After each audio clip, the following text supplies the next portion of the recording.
I'm going to read to you The Little Green Button from the Dawn Shops by Joyce Lankester Brisley, and she was the author of Millie Molly Mandy.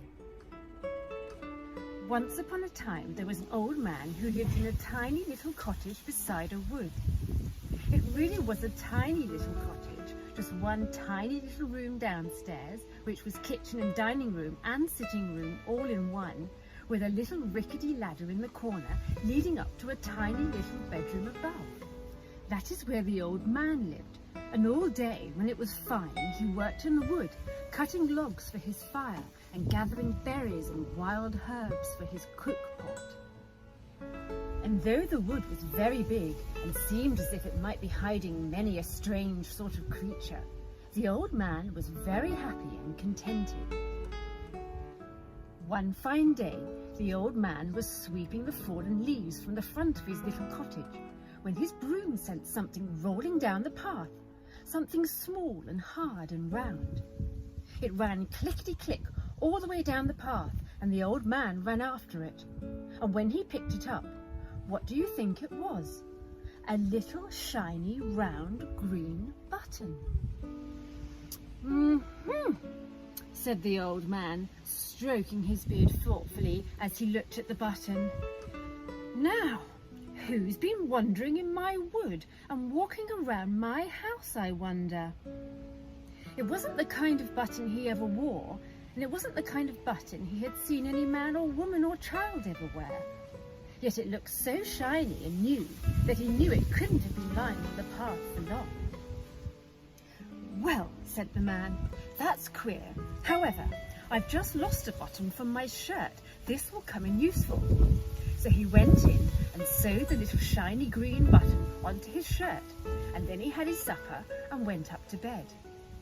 In the middle of the night, he awoke to hear strange rustling sounds coming from his little garden.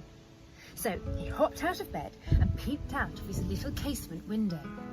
And what did he see in the moonlight but a little man in a green coat poking among the dry leaves round the cottage and creeping up and down the path, searching the ground for something. Aha, said the old man to himself. He must be looking for a little shiny round green button.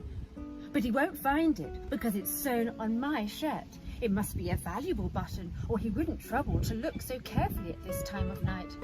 I'm glad I found it. And he got back into bed.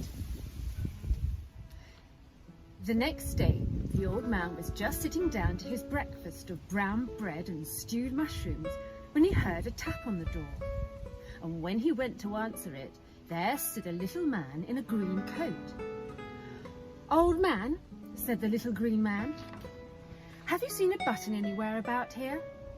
And just then he caught sight of the little shiny round green button on the old man's shirt, and he made a sudden snatch at it and tried to pull it off. But it was sewn on too strongly and it wouldn't come. The old man was very annoyed at being treated so, and he hastily drew back and banged the door and shut the little green man out. He'll have to go without his button now for his rudeness, said the old man crossly, and he stayed indoors tidying his house till the little green man went away. The next day, the little green man came back again and started throwing acorns and oak apples at the window, shouting, "Give me that button!" But the old man just fastened up his two little shutters and shouted back through the chinks, "Findings, keepings, so it's my button," and sat indoors mending a torn place in his coat till the little green man went away. Next day, the little green man came again with a sack full of strange-looking berries and scarlet-spotted mushrooms and said, "Give me my button and I'll give you this sackful of delicious berries and mushrooms to eat." But the old man said, "The button is very useful on my shirt, much more useful to me than those poisonous-looking things of yours would be." Whereupon the little green man scowled and went off with his goods. But the old man said, "I don't want your gold. I don't even know if you came upon it honestly. I'd sooner have my button." After that, the little green man didn't come for several days. The old man quite missed him. And then one morning, while he was washing his shirt and hanging it up in the wind to dry, the little green man came once again. And the little green man said very humbly, "If you please, sir, won't you be so kind as to give me my button? For it is so awkward not to be able to button up my coat, and the wind does blow very cold at night." "Why, of course I'll give it to you if you need it," said the old man heartily. "I can easily find another button for my shirt. Why didn't you say please before?" "Well, would you really have given it to me for nothing if I had?" gasped the little green man.